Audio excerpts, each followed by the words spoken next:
Hello मेरे प्यारे बच्चों। आज हम लोग फिजिक्स का यूनिट फर्स्ट इलेक्ट्रोस्टैटिक्स के बारे में पढ़ते हैं, जिसका पहला चैप्टर है Coulomb's law and electric field, coulomb का नियम और वैद्युत क्षेत्र। तो बच्चों हम सीधे अपने टॉपिक पर आते हैं और देखते हैं कि हमारे पास इसमें क्या कॉन्सेप्ट्स हैं। हम लोग जानते हैं कि हमारे पास ब्रह्मांड में, यूनिवर्स में जितने भी मैटर है, पदार्थ हैं, वो सब छोटे छोटे कणों से मिलकर बने हैं, छोटे छोटे पार्टिकल से मिलकर बने हैं। तो बच्चों आपने नाभिक का नाम तो सुना ही होगा। तो हम लोग देखते हैं नाभिक यानी कि न्यूक्लियस। न्यूक्लियस में हमारे पास न्यूट्रॉन और प्रोटॉन दो लोग पाए जाते हैं। ये न्यूक्लियस के अंदर ही रहते हैं और न्यूक्लियस की जो रेडियस होती है बच्चों 10⁻⁻15 मीटर कोटि की होती है। ये नोट करने वाला पॉइंट है, नोट कर लीजिए।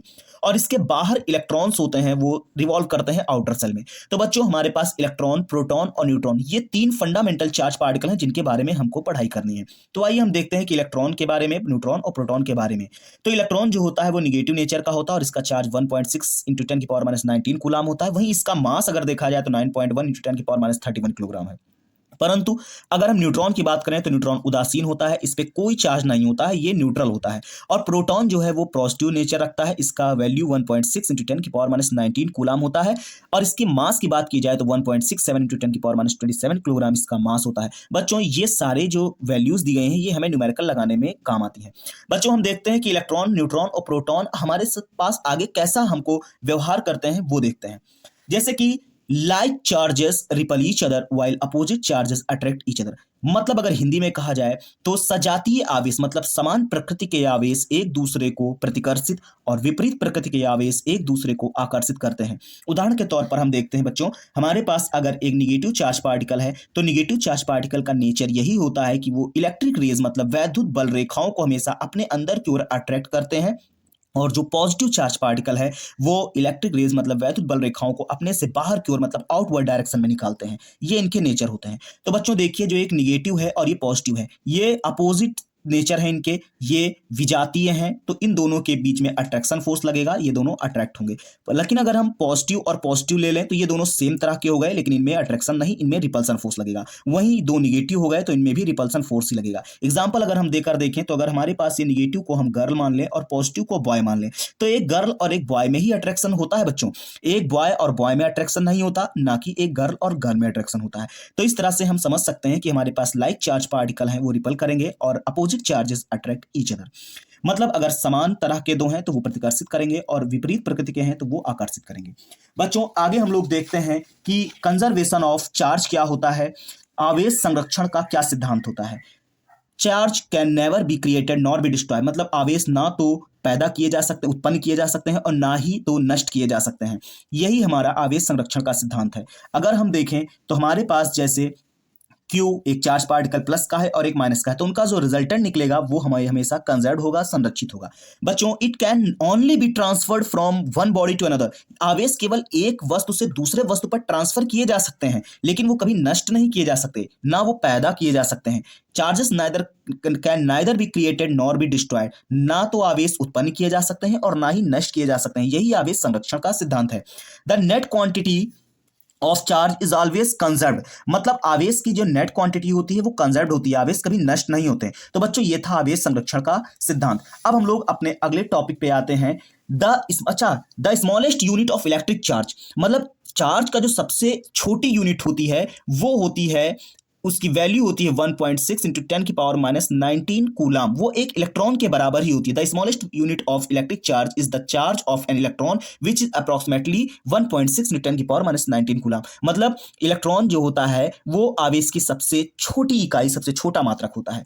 अगला हमारे पास टॉपिक आता है क्वांटाइजेशन ऑफ चार्ज। ये क्वांटाइजेशन मतलब आवेशों का क्वांटीकरण, इस हेडिंग का नाम है। It is the principle that states the charge of any particle और object is an integer multiple of elementary charge. मतलब क्वांटाइजेशन, आवेशों का क्वांटीकरण को अगर हिंदी में कहें तो आवेशों को कभी हम लोग विभाजित नहीं कर सकते, आवेशों को पूर्ण संख्या में माना जाता है। Q बराबर NE, जहां N को हम लोग पूर्णांक मतलब इंटीजर कहते हैं।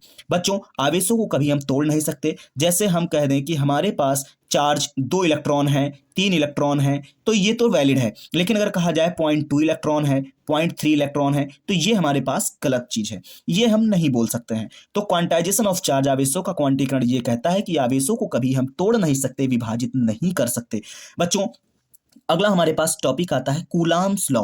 ये कूलाम का नियम, कूलाम्स लॉ कहते हैं द फोर्स ऑफ अट्रैक्शन और repulsion acting along a straight line between two electric charges directly proportional to the product of the charges and inversely proportional to the square of distance between them. मतलब अगर हमारे पास दो charge particle हैं, दोनों अगर एक plus का ले लें और ये भी प्लस का, तो ये दोनों अगर एक दूसरे से कुछ डिस्टेंस पर है तो इनके बीच में बच्चों रिपल्सन फोर्स लगेगा, और रिपल्सन फोर्स जो लगेगा वो रिपल्सन फोर्स इन दोनों चार्ज पार्टिकल के प्रोडक्ट के प्रोपोर्शनल होगा और इनके जो बीच की डिस्टेंस है उसके स्क्वायर के इनवर्सली प्रोपोर्शनल होगा। इसको बच्चों हम प्रूफ करके आपको दिखाते हैं कि कूलाम्स लॉ प्रूफ कैसे किया जाएगा। हिंदी में इसकी परिभाषा देखी जाए तो दो आवेशों के मध्य, दो स्थिर आवेशों के मध्य लगने वाला आकर्षण अथवा प्रतिकर्षण बल उन दोनों आवेशों के गुणनफल के अनुक्रमानुपाती तथा उनके बीच की दूरी के वर्ग के व्युत्क्रमानुपाती होता है। ये कूलाम का नियम है। तो आइए बच्चों अब हम लोग इसमें प्रूफ करते हैं कि कूलाम्स लॉ की प्रूविंग क्या है। तो कूलाम्स लॉ में ये बताया गया है जैसे हमारे पास दो चार्ज पार्टिकल हैं और दोनों प्लस के हैं, तो बच्चों इनमें रिपल्सन फोर्स लगेगा, ये दोनों एक दूसरे से दूर भागेंगे। तो कूलाम का लॉ कहता है कि अगर दो चार्ज पार्टिकल हैं तो इनके बीच में फोर्स तो लगना तय है, तो जो भी फोर्स इनके बीच में लगेगा वो फोर्स हमेशा प्रोपोर्शनल मतलब अनुक्रमानुपाती होगा इन्हीं दोनों चार्ज के प्रोडक्ट के, मतलब दोनों आवेशों के गुणनफल करेंगे तब उस फोर्स के प्रोपोर्शनल अनुक्रमानुपाती होगा। इक्वेशन नंबर फर्स्ट बोला गया। दूसरी स्टेटमेंट कहता है इनके बीच में लगने वाला जो फोर्स है वो इनके बीच की जो डिस्टेंस है उस डिस्टेंस के स्क्वायर के इनवर्सनली मतलब व्युत्क्रमानुपाती होगा। बच्चों जब हम आमने सामने कोई चीज लिखते हैं तो इस साइन को हम प्रोपोर्शनल बोलते हैं, और लेकिन जब हम ऊपर और नीचे लिखते हैं तो इसी साइन को हम व्युत्क्रमानुपाती मतलब इनवर्सनली प्रोपोर्शनल बोलते हैं। अगर हम इन दोनों इक्वेशन को from equation first and second, अगर हम दोनों इक्वेशन को एक साथ लिखें तो हम बच्चों कह सकते हैं कि F proportional Q1 Q2 by are square. अब जब हम इस प्रोपोर्शनल के साइन को हटाएंगे तो हमारे पास एक कांस्टेंट वैल्यू आती है जिसका मान होता है 1/4 pi epsilon naught Q1 Q2 by are square. ये जो हमारे पास फॉर्मूला निकल कर आया यही हमारा कूलाम का लॉ है। इसी से हम लोग दो चार्ज के बीच लगने वाले फोर्स को निकाल सकते हैं। तो बच्चों इसमें ये जो 1/4 पाई एप्सिलॉन नॉट आया है इसकी वैल्यू होती है 1/4 पाई एप्सिलॉन नॉट बराबर 9 into 10⁹ newton into metre square पर किलो कूलाम स्क्वायर। ये इसकी यूनिट है, वो वैल्यू है। इसमें बच्चों जो एप्सिलॉन नॉट है इसको हम लोग कहते हैं परमिटिविटी ऑफ फ्री स्पेस, मतलब हिंदी में अगर कहा जाए तो निर्वात की विद्युतशीलता, इसको हम लोग कहते हैं निर्वात की विद्युतशीलता। ठीक है बच्चों, अब हम निर्वात की विद्युतशीलता की अगर हम वैल्यू देखें तो इसे एप्सिलॉन नॉट को हम लोग 8.85 इंटू 10⁻⁻12 कूलाम स्क्वायर पर न्यूटन इंटू मीटर स्क्वायर, ये हम एप्सिलॉन नॉट की वैल्यू होती है।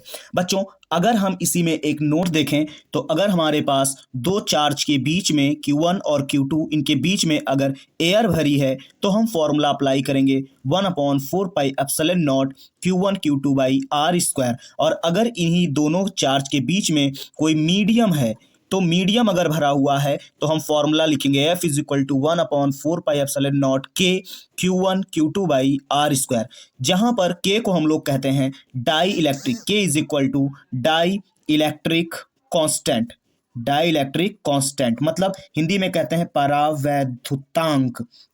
बच्चों अच्छा अब हम देखते हैं परावैद्युतांक डाइलेक्ट्रिक कांस्टेंट हमारे पास अगर एयर के लिए देखा जाए तो एयर के लिए K की वैल्यू 1 होती है, और मेटल के लिए, मेटल मतलब धातु के लिए हमारे पास K की वैल्यू इनफाइनाइट होती है। तो अगर दो चार्ज पार्टिकल के बीच में एयर भरा है तब यहाँ हम K नहीं लगाएंगे क्योंकि K की वैल्यू तो 1 हो जाएगी। लेकिन अगर दो चार्ज पार्टिकल के बीच में कोई मीडियम भरा हुआ है, कोई कह दिया जाए कोई मीडियम भरा जो है डाइलेक्ट्रिक कांस्टेंट परावैद्युत पदार्थ भरा है, तो हम फॉर्मूले में नीचे K लगाना शुरू कर देंगे। हवा के लिए K की वैल्यू 1 होती है और मेटल्स धातुओं के लिए इनफाइनाइट होती है। अब हम डाइलेक्ट्रिक कांस्टेंट की डेफिनेशन देख लेते हैं। डाइलेक्ट्रिक कांस्टेंट को K से रिप्रेजेंट करते हैं। The ratio of permittivity of dielectric medium and permittivity of free space is called dielectric constant. मतलब जब दो चार्ज पार्टिकल के बीच में कुछ ना भरा हो, एयर भरी हो, उस समय का हम ले ले परमिटिविटी, और जब दो चार्ज पार्टिकल के बीच में कोई मीडियम हो उस समय की परमिटिविटी ले ले और दोनों को डिवाइड कर दें, रेशियो कर दें, तो जो हमको मिलेगा वही डाइलेक्ट्रिक कांस्टेंट K बोला जाएगा। दोस्तों ये है हमारा परमिटिविटी ऑफ मीडियम और मतलब माध्यम की विद्युतशीलता, और ये एप्सिलॉन नॉट है परमिटिविटी ऑफ फ्री स्पेस मतलब निर्वात की विद्युतशीलता, ये माध्यम की विद्युतशीलता, ये निर्वात की विद्युतशीलता। तो इस तरह से हमारे पास ये डाइलेक्ट्रिक कांस्टेंट की भी डेफिनेशन और फॉर्मूला आ गया। तो बच्चों उम्मीद करते हैं कि आपको पूरा कॉन्सेप्ट क्लियर समझ में आया होगा। अगर कोई डाउट है तो आप कमेंट करें और वीडियो को लाइक करें, शेयर करें और चैनल को सब्सक्राइब करना बिल्कुल ना भूलें। हम लोग मिलते हैं नेक्स्ट टॉपिक पर अगले वीडियो में, जिसमें पढ़ेंगे कूलाम्ब लॉ का वेक्टर फॉर्म। तब तक के लिए धन्यवाद एंड टेक केयर।